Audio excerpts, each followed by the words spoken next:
ہمارے روزمرہ کے استعمال میں آنے والی بعض چیزیں بظاہر بڑی معمولی اور حقیر نظر آتی ہیں، لیکن حقیقت یہ ہے کہ ان کے بغیر ہمارا گزارا نہیں ہو سکتا۔ ایسی ہی چیزوں میں کاغذ بھی شامل ہے۔ یوں دیکھا جائے تو کاغذ کتنی عام سی چیز ہے، لیکن ذرا سوچئے کہ آج اگر کسی وجہ سے کاغذ دنیا سے غائب ہو جائے تو کیا ہو؟ اخبار، رسالے، کتابیں، کرنسی نوٹ، ڈاک کے لفافے اور کاغذ سے بنی ہوئی سینکڑوں دوسری چیزوں کے بغیر کس طرح گزارا ہوگا؟ دوستو، اگر آپ مکمل معلومات جاننا چاہتے ہیں تو ویڈیو ہماری آخر تک دیکھیے۔ السلام علیکم دوستو، میرا نام ہے محمد احمد اور ویلکم کرتا ہوں آپ کا اپنے یوٹیوب چینل دنیا کی معلومات میں۔ دوستو، صرف کاغذ نہ ہونے سے کیسی افراتفری مچے گی۔ حقیقت یہ ہے کہ کاغذ اب ہماری روزمرہ کی ضروریات میں اتنی اہم شے بن گیا ہے کہ اس کے بغیر ہمارے ہزاروں کام ٹھپ ہو کر رہ جائیں گے۔ اپنی زندگی میں کاغذ کی اہمیت پر غور کیجئے اور اس کے بعد سوچئے کہ پرانے زمانے میں جب کہ ابھی کاغذ ایجاد بھی نہیں ہوا تھا، لوگ کیا کرتے تھے؟ لکھنے پڑھنے کے لیے انہیں کس قدر مشکلات پیش آتی تھیں۔ کاغذ کی ایجاد سے پہلے لوگوں نے لکھنا پڑھنا شروع کر دیا تھا۔ گو اس زمانے کے رسم الخط عجیب اور بڑے مشکل ہوتے تھے، لیکن اس کے باوجود قدیم زمانے کے انسانوں نے اپنے خیالات کا اظہار تحریر کی صورت میں کرنے کا طریقہ ایجاد کر لیا تھا۔ کاغذ کے بغیر اس مشکل کا حل انہوں نے یوں نکالا کہ درختوں کی چھال یا جانوروں کی کھال پر لکھنے لگے۔ چھال پر لکھنا بہت مشکل تھا، پھر چھال کو موسم کی شدت سے محفوظ رکھنا بھی محال تھا۔ دوسری طرف کھال کے سلسلے میں سب سے بڑی مشکل یہ تھی کہ کچھ عرصے کے بعد کھال خشک ہو کر خراب ہو جاتی، اور اس کے ساتھ ہی تحریر بھی۔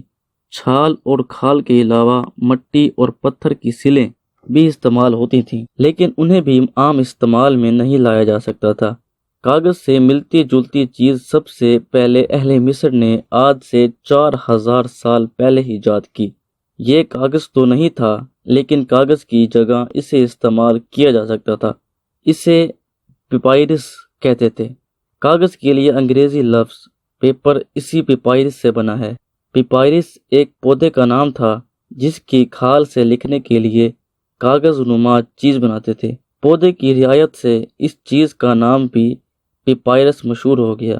لکھنے کے لیے یہ چیز کھالوں کے مقابلے میں کہیں زیادہ بہتر تھی۔ پیپائرس کی ایجاد مصریوں کا بہت بڑا کارنامہ تھا۔ اس زمانے میں بھی بہت سی یادداشتیں اور بہت سی تحریریں اس پر لکھی گئیں۔ قدیم مصری مقبروں، اہرام میں ایسی کئی نادر یادداشتیں ملی ہیں۔ ان کے مطالعے سے ماہرین کو بہت سی قیمتی معلومات حاصل ہوئی ہیں۔ سب سے پہلے حیران کن بات یہ ہے کہ 4000 سال گزرنے کے باوجود ابھی ان کا کچھ نہیں بگڑا۔ پیپائرس کی ایجاد کے ساتھ ہی مصر میں اس کی صنعت کو بے حد ترقی ملی۔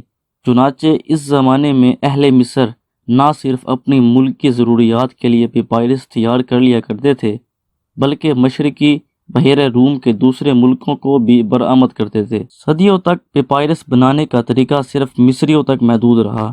پھر جب رومیوں نے مصر کو فتح کر لیا تو انہیں اس کی ترکیب کا پتہ چلا۔ روم میں اس وقت ابھی کھالوں ہی پر لکھنے کا رواج تھا۔ فتح مصر کے بعد پیپائرس بنانے کی صنعت روم میں بھی پہنچ گئی، لیکن اس کے لیے خام مال یعنی پیپائرس کی چھال مصر ہی سے منگوانی پڑتی تھی، کیونکہ پیپائرس کا پودا مصر ہی میں لگتا تھا۔ موجودہ قسم کا کاغذ ایجاد کرنے کا سہرا اہل چین کے سر ہے۔ انہوں نے 1900 سال پہلے باقاعدہ طور پر کاغذ تیار کرنا شروع کر دیا تھا، لیکن کاغذ تیار کرنے کا طریقہ انہوں نے صدیوں تک دوسری قوموں سے چھپائے رکھا۔ چینیوں کا کاغذ بنانے کا طریقہ 2000 سال پہلے بھی وہی تھا جو آج کل دنیا میں رائج ہے۔ فرق صرف یہ ہے کہ اس وقت کاغذ ہاتھ سے بنایا جاتا تھا اور آج کل یہ کام مشینیں کرتی ہیں۔ اہل چین کپڑے کے بیکار چھیتروں، ریشم کے بچے کچے ریشوں، پرالی اور شہتوت کی چھال سے کاغذ تیار کرتے تھے۔ فالتو اور بیکار چیزوں کو استعمال میں لانے کا یہ بہترین طریقہ تھا، ورنہ دوسری صورت میں یہ چیزیں ضائع ہو جاتی۔ کاغذ بنانے کے لیے ان چیزوں کو پانی میں ڈال کر خوب ابالا اور پکایا جاتا، حتیٰ کہ سب کچھ گل کر ایک پتیلے سے لیس دار مادے کی شکل اختیار کر لیتا۔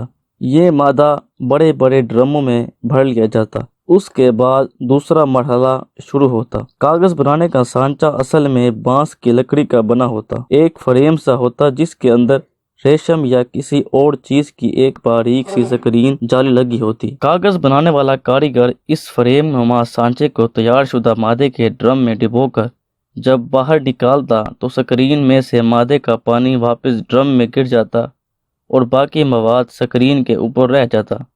اسے دھوپ میں خشک کر کے سکرین پر سے اتار لیا جاتا اور اس کے بعد ہموار سلوں کے نیچے رکھ کر پریس کر دیا جاتا، بس کاغذ تیار ہو جاتا۔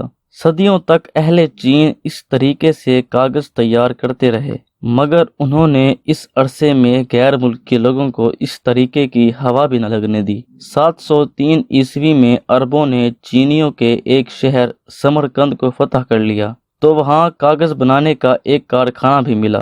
اس طرح عربوں کو کاغذ بنانے کے فن کا علم ہوا۔ عربوں نے اس فن میں گہری دلچسپی لی اور اسے بڑی ترقی دی۔ عربوں کے ذریعے یہ فن افریقہ، ایشیا اور یورپ میں پھیلا اور اس کے بعد آہستہ آہستہ ساری دنیا میں رواج پا گیا۔